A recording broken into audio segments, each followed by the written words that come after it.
Welcome back again. मैं हूं आशीष और आप देख रहे हैं द लीगल इंसीन। आज के इस पर्टिकुलर वीडियो में हम बात करेंगे मेंटेनेंस के बारे में। और मेंटेनेंस के केस में बेसिकली हस्बैंड्स गलतियां जो करते हैं उसके बारे में बात करेंगे। 5 ऐसी गलतियां मैं आज आपको बताऊंगा जो हस्बैंड्स अमूमन अपने केसेस में करते हैं, जो उनको नहीं करना चाहिए। क्योंकि जब हस्बैंड ये गलतियां करते हैं तो वो सोचते हैं कि इससे मेरा फायदा होगा। इससे फायदा नहीं होता बल्कि उससे नुकसान ही होता है। तो इस नुकसान से बचने के लिए इन गलतियों का पता होना आपको जरूरी है, ताकि आप इन गलतियों को अपने केसेस में ना करो। और अगर किया है तो उसको जल्दी से सुधार लो। क्या है ये गलतियां, वन बाय वन करके समझेंगे इस वीडियो में। So stay tuned through the video so that you would have a very better perspective over the situation. चलिए वन बाय वन करके स्टार्ट करते हैं। सबसे पहले हम समझते हैं अपनी पहली गलती। पहली गलती क्या है? पहली गलती है कि जब वाइफ मेंटेनेंस का केस फाइल करती है तो हस्बैंड जाके पहला स्टेटमेंट बोलता है कि मुझे अपनी वाइफ को अपने साथ रखना है। अगर वो साथ आकर रहती है तो मैं उसको साथ में रखना चाहता हूँ, मैं उसको मेंटेनेंस नहीं देना चाहता। सो बेसिकली ये जो स्टेटमेंट कोर्ट में हस्बैंड देता है या हस्बैंड का वकील बोलता है, ये बहुत ही गलत है। अगर सपोज करो कि आप अपनी वाइफ को रखना नहीं चाहते हो किसी भी रीजन से, लेकिन कोर्ट में आप जाकर जस्ट इसका अपोजिट, जस्ट इसका उल्टा बोल रहे हो कि मैं अपनी वाइफ को साथ में रखना चाहता हूँ। अगर सपोज करो कि कोर्ट ने आपके इस स्टेटमेंट पर वाइफ को डायरेक्शन दे दिया और वाइफ आपके साथ आकर रहना शुरू कर देती है, तब यहाँ पर क्या होगा? आपको तो नहीं रहना था, लेकिन आपने कोर्ट में मेंटेनेंस से बचने के लिए क्या बोला कि मैं अपनी वाइफ के साथ रहना चाहता हूँ। अब वाइफ आपके पास आ गई है, तो अब यहाँ पर आपको वाइफ के साथ रहना पड़ेगा। और फिर इसके बाद एक प्रॉब्लम जो आपके साथ क्रिएट हो जाएगी, वो ये कि वाइफ आपके ऊपर मल्टीपल केसेस भी बाद में कर सकती है। अगर सपोज करो कि कुछ ऐसी सिचुएशन बनी, तो वाइफ के पास ये ऑप्शन होगा कि वो जो है आपके ऊपर दोबारा से कुछ नए केसेस भी कर पाएगी, कर देगी। सो बेसिकली आपको इस स्टेटमेंट से बचना है। आपको ये स्टेटमेंट कोर्ट में नहीं देना है। अगर आप वाइफ के साथ नहीं रहना चाहते हैं, तो फिर आपको ये स्टेटमेंट कोर्ट में नहीं रखना है कि मैं तो वाइफ के साथ रहना चाहता हूँ। अगर वो साथ में आकर रहती है तो मैं उसको रख लूंगा। मेंटेनेंस से बचने के लिए ये स्टेटमेंट कोर्ट में बिल्कुल भी नहीं देना है। अब इसके बाद हम आते हैं अपनी दूसरी गलती पर। जैसे ही मेंटेनेंस का केस फाइल होता है, पत्नी जैसे ही सीआरपीसी के सेक्शन 125 या अब जो नया कानून आ गया है भारतीय नागरिक सुरक्षा संहिता, इसके सेक्शन 144 में मेंटेनेंस का केस फाइल करती है, या डोमेस्टिक वायलेंस का केस फाइल करती है और उसमें मेंटेनेंस को क्लेम करती है, तो हस्बैंड को या तो उसका वकील या फिर कोई और दूसरा व्यक्ति ये सजेशन देता है कि भाई आप अपनी जॉब छोड़ दो, अपनी नौकरी छोड़ दो। नौकरी नहीं रहेगी तो मेंटेनेंस नहीं देना पड़ेगा। और फिर इसके बाद जो पति महोदय जी हैं वो अपना जॉब छोड़ देते हैं, अपनी नौकरी छोड़ देते हैं। ये सबसे बड़ी गलती है, ऐसा बिल्कुल भी नहीं करना है। अरे भाई, जब जॉब अपना छोड़ दोगे तो फिर अपना गुजारा कैसे चलाओगे? जो आपका सोर्स ऑफ इनकम है वो तो खत्म हो गया। अब इसके बाद जो कानून है, कानून कहता है कि अगर पत्नी अपने आप को मेंटेन करने में कैपेबल नहीं है, तो फिर पति की जिम्मेदारी बनती है कि वो उसको मेंटेन करे।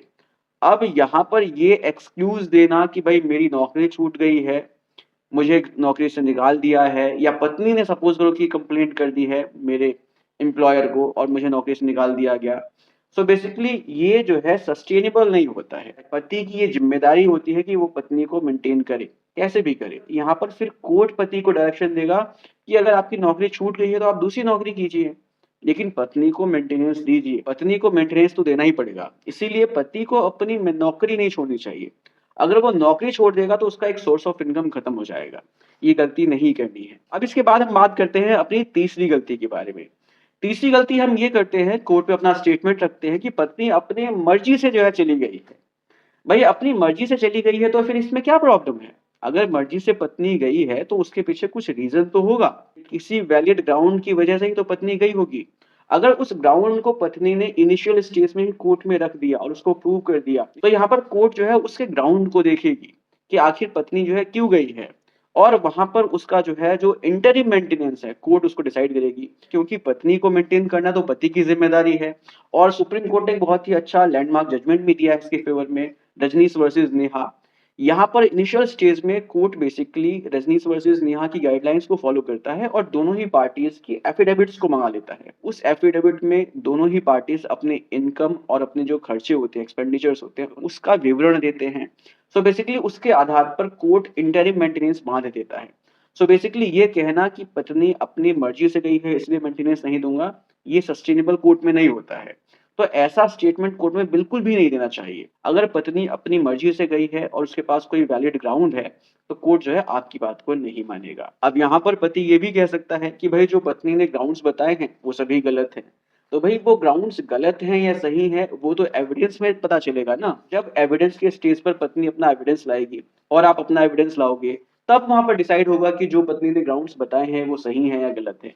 इनिशियल स्टेज पे ये चीज़ें जो है क्लियर नहीं की जाती है। इनिशियल स्टेज पे अगर पत्नी ने जो अपने ग्राउंड्स बताए हैं अलग होने के, कोर्ट उसको मानती है और फिर रजनीश वर्सेस नेहा की जो गाइडलाइंस है, उसके आधार पर वो मेंटेनेंस को तय करती है।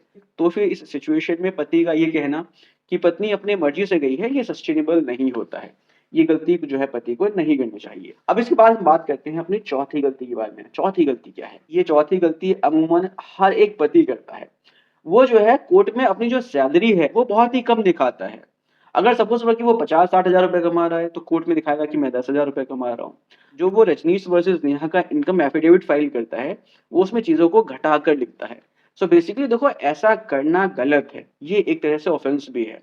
अगर आप कोर्ट में कोई एफिडेविट देते हो और उसमें गलत चीज़ें आप डालते हो, तो ये एक तरीके से पर्जरी का ऑफेंस है।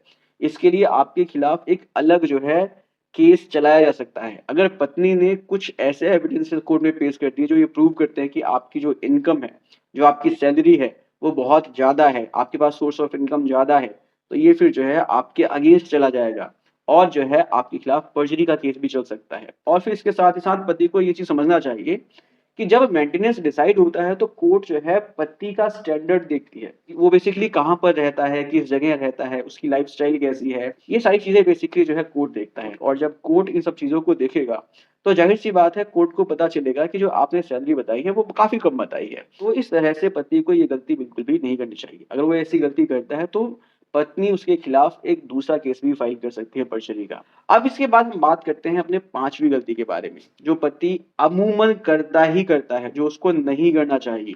जब पत्नी अलग रहना शुरू कर देती है, तो काफ़ी केसेज़ में ये देखा जाता है कि पत्नी जो है जॉब करना शुरू कर देती है, कहीं नौकरी करना शुरू कर देती है। इस सिचुएशन में पति को उन सब चीज़ों के बारे में पता करना चाहिए। डिटेल निकालनी चाहिए कि वो कहाँ पर जॉब कर रही है, किस कंपनी में जॉब कर रही है, उसकी सैलरी कितनी है, ये सारी चीज़ें पति को जो है डिस्कवर करना चाहिए, खोजना चाहिए। और जब ये सारी चीज़ें जब पति को पता चल जाए तो उसको कोर्ट में पेश भी करना चाहिए। अगर पति ऐसा नहीं करता है, तो पत्नी जो है इसका फ़ायदा उठा सकती है। वो नौकरी भी करेगी और अपने पति से मेंटेनेंस भी लेगी। सो बेसिकली इस तरह से इन सभी गलतियों से पति को बचना चाहिए। अगर पति इन गलतियों से बचता है, तो ज़ाहिर-सी बात है उसको मेंटेनेंस के केस में फ़ायदा होगा। उम्मीद करता हूँ कि वीडियो इन्फॉर्मेटिव लगी होगी। अगर इन्फॉर्मेटिव लगी तो उसको शेयर कीजिए। मिलते हैं नेक्स्ट वीडियो में। Take care, bye bye.